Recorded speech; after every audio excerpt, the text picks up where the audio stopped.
ಈ ಈ ಪರಮಾತ್ಮನ ಈ ಸೃಷ್ಟಿ ಏನಿದೆ, ಇದೊಂದು ನಿಗೂಢ. ಇದು ಅತ್ಯಂತ ರಹಸ್ಯವಾಗಿರುವಂಥದ್ದು. ಇದು ವಿಸ್ಮಯವಾಗಿರುವಂಥದ್ದು. ಇದನ್ನು ಬಿಡಿಸ್ಲಿಕ್ಕಾಗೋದಿಲ್ಲ. ಇದನ್ನು ಬಿಡಿಸಿ ಬದುಕಲಿಕ್ಕಾಗೋದಿಲ್ಲ. ಬದುಕಿ ಅನುಭವಿಸಬೇಕಷ್ಟೇ ಇದನ್ನು. ಈಗ ನೀರಿದೆ, ನೀರು. ಈಗ ನಮಗಿಷ್ಟೆಲ್ಲ ವಿದ್ಯುತ್ ಶಕ್ತಿ ಬಂದೈತಲ್ಲ, ಇದು ಬಂದಿದ್ದೆಲ್ಲಿಂದ? ನೀರಿನಿಂದ ಬಂದೈತಿಲ್ಲ. ಮತ್ತು ಇದನ್ನು ತಂತಿ ಮುಟ್ಟಿದ್ರೆ ಕರೆಂಟ್ ಹೊಡಿತೈತಿ, ಶಾಕ್ ಹೊಡಿತೈತಿ. ಮತ್ತು ಇದು ಬಂದಿದ್ದ ನೀರಿನಾಗಿಂದ ಬಂದೈತಿ. ನೀರು ಮುಟ್ಟಿದ್ರೆ ನಮಗೆ ಯಾರಿಗಾರ ಶಾಕ್ ಹೊಡೆದೈತೇನೋ? ನೀರಿನೊಳಗೆ ಬೆಂಕಿಯ ನೆಟ್ಟು ಸುಡದಂತೆ ಇರಿಸಿರುವ ಶಕ್ತಿ ಯಾವುದಂತ? ನೀರಿನೊಳಗೆ ಬೆಂಕಿಯ ನೆಟ್ಟು ನೀರನ್ನು ಕಾಯದಂತೆ, ಬೆಂಕಿಯನ್ನು ನಂದದಂತೆ ಇಡಿಸಿರುವ ಶಕ್ತಿ ಯಾವುದಿರಬಾರ್ದು? ಈಗ ನಿಮ್ಮ ಮೈ ಇದೆ, ಮೈ. ನೀವೊಂದು ಬ್ಲೇಡ್ ತೊಗೊಂಡು ಕೊಯ್ರಿ. ಅಲ್ಲಿ ಮಗ್ಗಲು ಕುಂತವ್ರಿಗೆಲ್ಲ ನಾ ಹೇಳೋದು, ಸುಮ್ಮನೆ ಪ್ರಯೋಗನ ಹೇಳೋದು. ಮೈಗೆ ಒಂದು ಬ್ಲೇಡ್ ತಗೊಂಡು ಕೊಯ್ದ್ರೆ ಏನು ಬರ್ತದೆ ಹೇಳಿ? ಅಲ್ಲಿರುವುದು ಕೀವು, ರಕ್ತ, ಮಾಂಸ. ಈ ಕೀವು, ರಕ್ತ, ಮಾಂಸಗಳ ಮಧ್ಯದೊಳಗೆ ತಾಯಿಯ ಎದೆಯಲ್ಲಿ ಅಮೃತದ ಹಾಲು ಬಂದಿದ್ದು ಎಲ್ಲಿಂದ? ಇದನ್ನಿಟ್ಟವನು ಯಾರು? ಈ ಸೃಷ್ಟಿ ಇಷ್ಟು ವೈಚಿತ್ರ್ಯಪೂರ್ಣವಾಗಿದೆ. ಯಾವುದರಲ್ಲಿ ಭಗವಂತ ಏನಿಟ್ಟು ಕಳಿಸಿದ್ದಾನೆ ಅನ್ನೋದು ಗೊತ್ತಾಗೋದಿಲ್ಲ. ಅಲ್ಲಿ ಅರ್ಶಿಣ ಕಲರ್ ಹಂಗೆ ಅವ್ರು ಕುಂತಾರಲ್ಲ, ಅವ್ರ ಹೆಸರು ಅಶ್ವಿನ್ ಕಾರ್ತಿಕ್ ಅಂತೇಳಿ. ಅವರು ಹುಟ್ಟಿದ 9 ತಿಂಗಳಿಗೆ ಸೆರೆಬ್ರಲ್ ಪಾಲ್ಸಿ ಅಂತ ಬಂತು.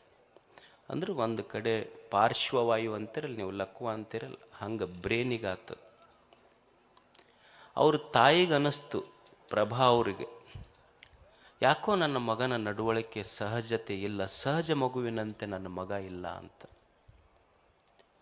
14 ತಿಂಗಳಿಗೆ 19 ತಿಂಗಳಿಗೆ ಒಬ್ಬ ಡಾಕ್ಟ್ರ್ ಹತ್ರ ಕರ್ಕೊಂಡು ಹೋದ್ರೆ ಮಗನಿಗೆ ತೋರಿಸ್ಬೇಕಂತ. ಮಗನಿಗೆ ನಿಲ್ಲಿಕ್ಕೆ ಬರ್ತಿರ್ಲಿಲ್ಲ, ಕೂಡ್ಲಿಕ್ಕೆ ಬರ್ತಿರ್ಲಿಲ್ಲ, ಸಹಜ ಮಗುವಿನಂತೆ ಇರಲಿಲ್ಲ. ಡಾಕ್ಟ್ರ್ ಏನು ಹೇಳಿದ್ರು ಅಂದ್ರೆ, ಮಗುವಿನ ಪರೀಕ್ಷೆ ಮಾಡಿ, ನೋಡವ ನಿನಗೆ ಇನ್ನೊಬ್ಬ ಮಗ ಅದಾನ, ಒಬ್ಬನ ಮಗ ಅಂತ ತಿಳ್ಕೊಂಬಿಡು. ಇದು ಸುಮ್ಮನೆ ನಿನ್ನ ಮನ್ಯಾಗ ಇದೊಂದು ವೇಸ್ಟ್ ಕಾಯಿಪಲ್ಯ, ಇದು ಸುಮ್ಮನೆ ಫ್ರಿಜ್ನಾಗ ಇಟ್ಟಂಗೆ ಗ್ಲಾಸ್ನಾಗ ಇಟ್ಟುಬಿಡು ಈ ಮಗನಿಗಂತ ಹೇಳಿದ್ರು ಡಾಕ್ಟ್ರು.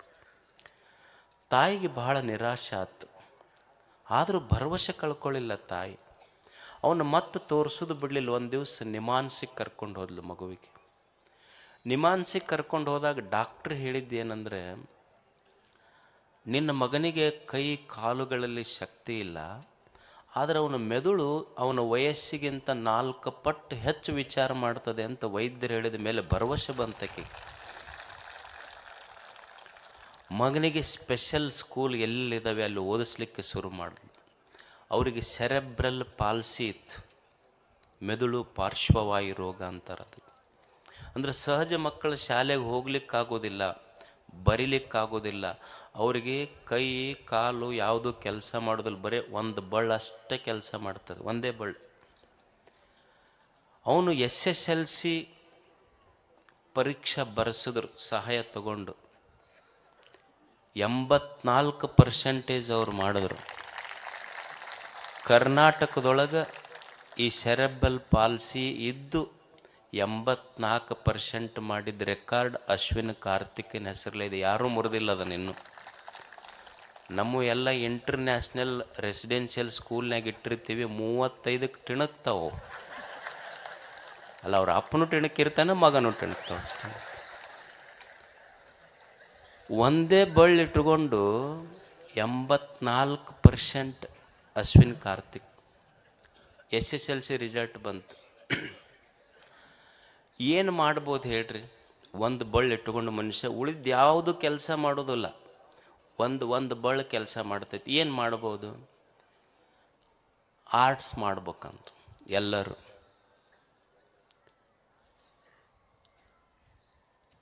ಆಮೇಲೆ ಅವನಿಗೆ ಕಾರ್ತಿಕ್ಗನಿಸಿದ್ದು ಸೈನ್ಸ್ ಮಾಡಬೇಕು. PUC ಸೈನ್ಸ್ ಮಾಡ್ದ. PUC ಸೈನ್ಸ್ನಲ್ಲೂ 73% ತೊಗೊಂಡು ಪಾಸ್ ಆದ. ಆಮೇಲೆ ಇಂಜಿನಿಯರಿಂಗ್ ಮಾಡ್ಬೇಕನ್ನಿಸ್ತು. ಅವನಿಗೆ ನಡೆಯಕ್ಕೆ ಬರೋದಿಲ್ಲ, ಕೂಡಕ್ಕೆ ಬರೋದಿಲ್ಲ, ಪ್ರಯೋಗ ಮಾಡೋಕ್ಕೆ ಬರೋದಿಲ್ಲ, ಕಂಪ್ಯೂಟರ್ ಸೈನ್ಸ್ ತೊಗೋಬೇಕಂದ ಹೆಂಗೆ ಮಾಡಬೇಕು? ನಿಮಗೆ ಆಶ್ಚರ್ಯ ಅನ್ನಿಸ್ಬೋದು. ಅವನು ವಿಕಲಚೇತನ ಮಕ್ಕಳದ ಅಡಿ ಕೋಟಾ ಇಂಜಿನಿಯರಿಂಗ್ ಸೀಟ್ ಫಸ್ಟ್ ತಗೊಂಡು ಅವನು ಇಂಜಿನಿಯರಿಂಗ್ ಮುಗಿಸಿ ಒಂದೇ ಬಳ್ಳಿಟ್ಟುಕೊಂಡು ಸಾಫ್ಟ್ವೇರ್ ಇಂಜಿನಿಯರ್ ಆಗಿ ಈಗ ಡೆಲ್ ಕಂಪನಿಯಲ್ಲಿ ಸಾಫ್ಟ್ವೇರ್ ಇಂಜಿನಿಯರ್ ಆಗಿದ್ದಾನೆ. ನಮಗೆ 10 ಬಳ್ಳದ ಚಲೋ ಉಣ್ಣಾಕೆ ಬರೋದಿಲ್ಲ, ಮುಂಗೈ ಮಠ ಸೋರ್ತಿರ್ತೈತಿ. 4 ಮಂದಿ ಬೇಕಾದಂತ ತೊಳ್ಯಾಕ. ನೋಡಿ ಮನುಷ್ಯ, ಇದು ಜಗತ್ತು, ದೇವರು ಎಷ್ಟು ವೈಚಿತ್ರ್ಯ ಇಟ್ಟಾನ ಇದಕ್ಕೆ.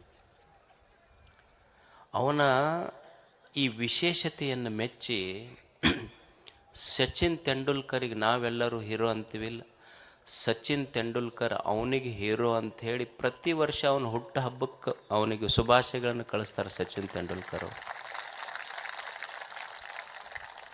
ಅಂದ್ರೆ ದೇವರು ನೋಡಿ, ನಮ್ಮ ಕಣ್ಣಿಗೆ ಅವನಿಗೆ ಕೈ ಇಲ್ಲ, ಕಾಲಿಲ್ಲ, ಆದರೂ ಒಬ್ಬ ದೊಡ್ಡ ಇಂಜಿನಿಯರ್. ಅವನಿಗೆಲ್ಲ ಪ್ರೀತಿಯಿಂದ ಭಾರತದ ಸ್ಟೀಫನ್ ಹಾಕಿಂಗ್ ಅಂತ ಕರೀತಾರೆ. ಅದಕ್ಕೆ ಕೈ ಇಲ್ಲ, ಕಾಲಿಲ್ಲ, ಯಾವುದು ಕೆಲಸ ಮಾಡೋದಿಲ್ಲ. ನಮ್ಮ ನೋಡುಗರ ಕಣ್ಣಿಗೆ ಅವನು ವಿಕಲಚೇತನನಾದರೆ ದೇವನ ದೃಷ್ಟಿಯಲ್ಲಿ ಅವನು ವಿಶೇಷ ಚೈತನ್ಯವುಳ್ಳ ವ್ಯಕ್ತಿ ಆತ. ಅದಕ್ಕಾಗಿ ವಿಕಲಚೇತನರಿಗೆ ಅವರಿಗೆ ವಿಕಲಚೇತನರು ಅನ್ನೋದಿಲ್ಲ, ವಿಶೇಷ ಚೈತನ್ಯ ವ್ಯಕ್ತಿಗಳು ಅಂತ ಕರೀತಾರೆ. ಅಂಥ ವಿಶೇಷ ಚೈತನ್ಯ ವ್ಯಕ್ತಿ ನಮ್ಮೆದುರಿಗಿದ್ದಾರೆ. ಇದಕ್ಕಿಂತ ಒಂದು ಮುಖ್ಯವಾದ ವಿಷಯ ಹೇಳಬೇಕಂದ್ರೆ, ಆ ಮಗುವನ್ನು ಇಲ್ಲಿಂದ ಹಿಡಿದು ಇಷ್ಟು ವಯಸ್ಸಿನವರೆಗೆ ಕೈ ಕಾಲು ಎಲ್ಲವೂ ಪರಾಧೀನ, ಏನೂ ಮಾಡ್ಕೊಳ್ಳಿಕ್ಕಾಗೋದಿಲ್ಲ. ಆ ಮಗನನ್ನು ಇಷ್ಟು ದೊಡ್ಡ ವ್ಯಕ್ತಿಯನ್ನಾಗಿ ಮಾಡಿದ ತಾಯಿ ಶ್ರಮನೂ ಬಹಳ ದೊಡ್ಡ ಮೆಚ್ಚುವಂಥ. ಪ್ರಭಾ ಅವರ ಶ್ರಮ ಹಿಂದೆ ಥಾಮಸ್ ಅಲ್ವಾ ಎಡಿಸನ್ ಶಾಲೆಯೊಳಗಿದ್ದಾಗ ಅವರು ಶಾಲೆ ಶಿಕ್ಷಕರು ಒಂದು ಚೀಟಿ ಕೊಟ್ಟು ಕಳಿಸಿದ್ರು ಮಗನ ಕೈಯಾಗಿ, ನಿಮ್ಮ ಅವ್ಗೆ ಕೊಡು ಇದು ಅಂತ. ಆ ಚೀಟಿ ತಂದು ಅವನ ಕೈಯಾಗಿ ಕೊಟ್ಟರೆ ಅವು ಓದಿ, ನ್ಯಾನ್ಸಿ ಥಾಮಸ್ ಅಲ್ವಾ ಎಡಿಸನ್ನ ತಾಯಿ ಆ ಚೀಟಿ ಓದಿ ಎರಡು ಹನಿ ಕಣ್ಣಾಗ ನೀರು ತಗೊಂಡು ಬಂದು ಚೀಟಿ ಮುಚ್ಚಿಟ್ಲು. ಮಗ ಕೇಳ್ದ, ಎಡಿಸನ್ ಏನು ಬರ್ದಾರ ಅವ್ರು ಶಾಲ್ಯಾಗ ಚೀಟ್ಯಾಗ? ಇಲ್ಲ, ನಿನ್ನ ಮಗ ಭಾಳ ಬುದ್ಧಿವಂತದಾನ, ಇವನಿಗೆ ನಮ್ಮ ಸ್ಕೂಲ್ನಾಗ ಯಾರೂ ಕಲಿಸುವ ಸಾಮರ್ಥ್ಯ ಇಲ್ಲ, ಅಂಥ ಬುದ್ಧಿವಂತ ನಿನ್ನ ಮಗ ಅಂತ ಬರ್ದಾರ ಅಂತ ಓದಿದ್ಲು ತಾಯಿ. ಒಂದು ದಿವಸ ಇವ ದೊಡ್ಡ ವಿಜ್ಞಾನಿಯಾದ, ತಾಯಿ ತೀರ್ಕೊಂಡ್ಲು. ತಾಯಿ ತೀರ್ಕೊಂಡ ಮೇಲೆ ಮನೆಗೆ ಹೋಗಿ ಹಿಂಗೆ ಪುಸ್ತಕ ಕಪಾಟ್ ಹುಡುಕುವಾಗ ಅವ ಶಾಲೆ ಶಿಕ್ಷಕರು ಕೊಟ್ಟ ಪತ್ರ ಸಿಕ್ತು. ಓದ್ತಾನ, ಅದ್ರಾಗ ಏನು ಬರೆದಿತ್ತು ಅಂತ, ಬುದ್ಧಿವಂತ ಅಂತ ಬರೆದಿಲ್ಲ, ನಿನ್ನ ಮಗ ಭಾಳ ಹಸೆ ದಡ್ಡದಾನ, ಇವನಿಗೆ ಯಾವ ಸ್ಕೂಲ್ನೊಳಗೂ ಸೀಟ್ ಸಿಗೋದಿಲ್ಲ, ಮನ್ಯಾಗ ಇಟ್ಕೋ ಅಂತ ಹೇಳಿ ಕಳಿಸಿದ್ರು. ತಾಯಿ ಸುಳ್ಳು ಹೇಳಿ ಮಗನಿಗೆ ಮನ್ಯಾಗ ದೊಡ್ಡ ವಿಜ್ಞಾನಿ ಮಾಡಿದ್ಲಲ್ಲ, ಅಂಥವ್ರು ಪ್ರಭಾವರಿದ್ದಾರೆ. ಅವರ ಈ ಶ್ರಮ ಬಹಳ ಸಾರ್ಥಕವಾಗುವಂಥದ್ದು. ಬಹಳ ಮಂದಿ ನನ್ನ ಹತ್ರನೂ ಬರ್ತಿರ್ತಾರೆ ಮಠಕ್ಕೆ. ಎಷ್ಟೋ ಮಂದಿ ಈ ಸೆರೆಬ್ರಲ್ ಪಾಲ್ಸಿ ಇರುವಂಥ ತಾಯಿಯಂದಿರು, ಅವ್ರದ್ದೊಂದು ಭಾಳ ದೊಡ್ಡ ತ್ಯಾಗ ಇರ್ತದೆ. ಯಾಕಂದ್ರೆ ಪ್ರತಿ ಕ್ಷಣ ತಾಯಿ ಮಗುವನ್ನು ಬಿಟ್ಟು ಇರ್ಲಿಕ್ಕೆ ಸಾಧ್ಯವೇ ಇಲ್ಲ. ಅವರು ಯಾವ ಮದುವೆಗೆ ಹೋಗಂಗಿಲ್ಲ, ಕಾರ್ಯಕ್ರಮಗಳಿಗೆ ಹೋಗುವಂಗಿಲ್ಲ, ಒಂದು ದಿವಸನೂ ಮಗುವಿಗೆ ಬಿಟ್ಟು ಇರ್ಲಿಕ್ಕೆ ಆಗೋದಿಲ್ಲ. ನಾನು ಅವ್ರಿಗೆ ಹೇಳೋ ಒಂದೇ ಮಾತು, ಸಮಾಧಾನದ ಮಾತು ಅಂದ್ರೆ, ನೋಡವ, ದೇವರು ಈ ರೂಪದೊಳಗೆ ಹುಟ್ಟಬೇಕಂತ ಅವನ ಇಚ್ಛೆ ಇತ್ತು.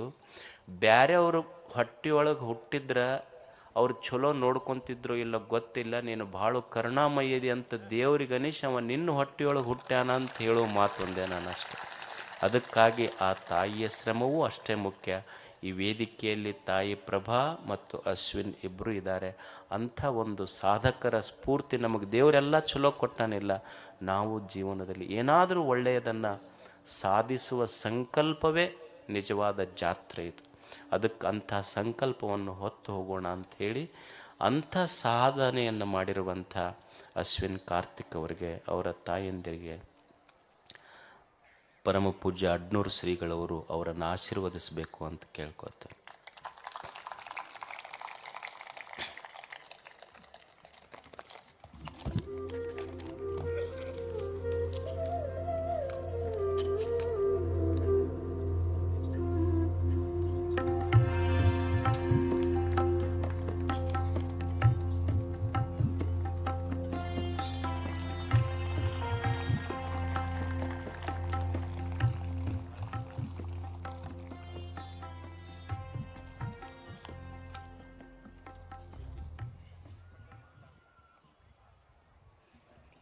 ಧನ್ಯವಾದಗಳು.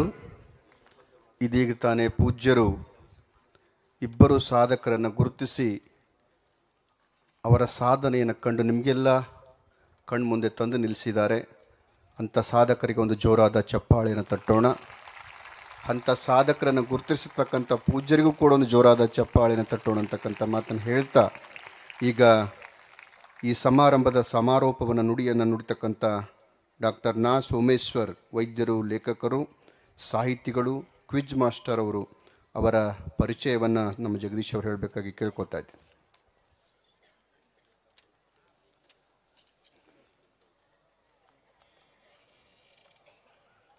ಲೆಕ್ಕಕ್ಕೆ ಸಿಗದಷ್ಟು ಪುಸ್ತಕಗಳ ಅಧ್ಯಯನದ ಮೂಲಕ ಕನ್ನಡ